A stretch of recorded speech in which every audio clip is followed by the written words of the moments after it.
Assalamualaikum warahmatullahi wabarakatuh. Apa kabar anak-anakku semua? Hari ini kita akan belajar tentang demokrasi terpimpin yang terjadi pada tahun 1959 sampai dengan 1965. Tujuan pembelajaran: 1. Kalian bisa mengolah informasi tentang perkembangan kehidupan politik dan ekonomi bangsa Indonesia pada masa demokrasi terpimpin. 2. Kalian juga bisa menuliskan perkembangan kehidupan politik dan ekonomi bangsa Indonesia pada masa demokrasi terpimpin. Dan kalian dapat menuliskannya dalam bentuk cerita sejarah. Demokrasi terpimpin adalah demokrasi yang saya pimpin. Maksudnya adalah di bawah pimpinan Presiden Soekarno, sehingga segala sesuatu di bawah kendali Soekarno atau demokrasi yang dipimpin seperti sila keempat Pancasila. Masa ini terjadi sejak dikeluarkannya dekret presiden sampai dengan keluarnya Super Semar, yaitu periode 5 Juli 1959 sampai dengan 1965. Di masa demokrasi terpimpin ini ada 3 kekuatan yang dominan, yaitu presiden, militer, dan PKI. Ciri-ciri demokrasi terpimpin: 1. Presiden mendominasi kehidupan politik. 2. Peran militer dalam politik. 3. Berkembang paham komunis. Seperti tadi dikatakan dalam demokrasi terpimpin, sosok presiden mendominasi dari segala hal.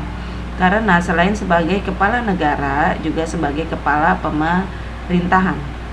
Presiden Soekarno memperkenalkan ajaran revolusi, sosialisme Indonesia, dan pimpinan nasional, Resopim.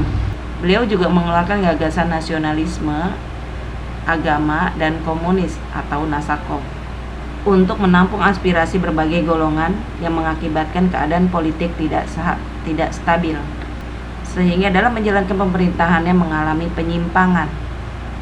Di antaranya adalah pembentukan MPRS, pembubaran DPR, dan pembentukan DPR-GR, dan pembentukan Dewan Pertimbangan Agung sementara. Satu contoh tindakan Soekarno di politik yaitu menyatakan konfrontasi dengan Malaysia. Di sini presiden mencampuri urusan dalam negara-negara lain. Presiden Soekarno menganggap pembentukan Federasi Malaysia adalah proyek neokolonialisme Inggris yang membahayakan negara-negara. Maka untuk itu dikeluarkannya Dwi Kora. Pada 3 Mei 1965, Presiden Soekarno mengeluarkan Dwi Kora yang menandai konfrontasi Indonesia-Malaysia. Tindakan lain adalah politik mercusuar, yaitu dengan membangun bangunan monumental dengan tujuan mencari investor yang ingin menanamkan investasinya di Indonesia, padahal keadaan ekonomi dalam negara tidak bagus, sehingga menimbulkan pro kontra.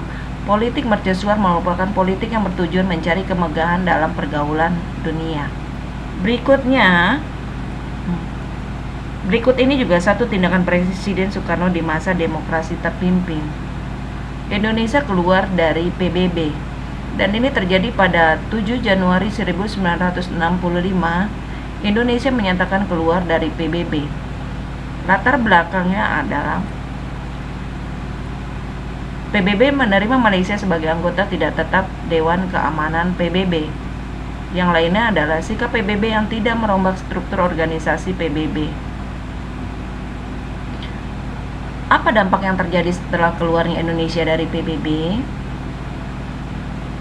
Indonesia kehilangan media untuk memperjuangkan kepentingan nasional di dunia internasional. Berikutnya, karena keadaan ekonomi pada masa demokrasi terpimpin tidak bagus, terjadilah inflasi 600%. Wow. Tindakan presiden adalah melakukan devaluasi mata uang rupiah, yaitu ditetapkan pada 24 Agustus 1959, dilaksanakan oleh Panitia Penampung Operasi Keuangan atau PPOK, yaitu mata uang pecah senilai Rp500 didevaluasi berubah menjadi Rp50. Yang berikutnya, mata uang pecahan nilai Rp1.000 maka didevaluasi berubah menjadi Rp100. Yang berikutnya, mata uang pecahan 100 ke bawah maka tidak didevaluasi. Berikutnya, menekan laju inflasi.